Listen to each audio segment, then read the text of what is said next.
ఆలు లేదు చూలు లేదు అల్లుడి పేరు సోమలింగం అని.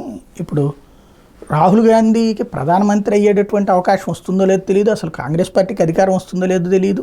కానీ అద్భుతం జరిగిపోబోతోంది, దేశంలో మారిపోతుంది అన్నటువంటి ప్రచారం అయితే చేసుకొచ్చారు. ముందు అసలు అత్యంత పవర్ఫుల్ స్టేట్స్ ఏమన్నా ఒక్కటన్నా ఇటు పక్కకి టర్న్ చేసుకోగలిగారా రాహుల్ గాంధీ? ఇది $1 మిలియన్ ప్రశ్న. ఎందుకు అంటే తాజాగా 12 రాష్ట్రాల్లో చూస్తే ఢిల్లీలో 7-7 బీజేపీ గెలిచింది, ఉత్తరాఖండ్లో 5-5 గెలిచింది, హిమాచల్లో 4-4 గెలిచింది క్రిందటి ఎన్నికల్లో, గుజరాత్లో 26-26 గెలిచింది, రాజస్థాన్లో 25-25 గెలిచింది, జార్ఖండ్లో 14-12 గెలిచింది, ఛత్తీస్గఢ్లో 11-9 గెలిచింది, మహారాష్ట్రలో 48-41 గెలిచింది, బీహార్లో 40-39 గెలిచింది, మధ్యప్రదేశ్లో 29-28 గెలిచింది, కర్ణాటకలో 28-26 గెలిచింది, హర్యానాలో 10-10 గెలిచింది. ఇందులో విశేషం ఏంటంటే కర్ణాటక ఇప్పుడు క్రిందటిసారి కాంగ్రెస్ అధికారంలో ఉంది ఆ టైంకి పార్లమెంట్ ఎలక్షన్స్కి, అయినా 28లో 26 గెలుచుకుంది. మధ్యప్రదేశ్లో కూడా కాంగ్రెస్ అధికారంలో ఉంది 2018 ఎన్నికల్లో, కానీ 29లో 28 బీజేపీ గెలిచింది.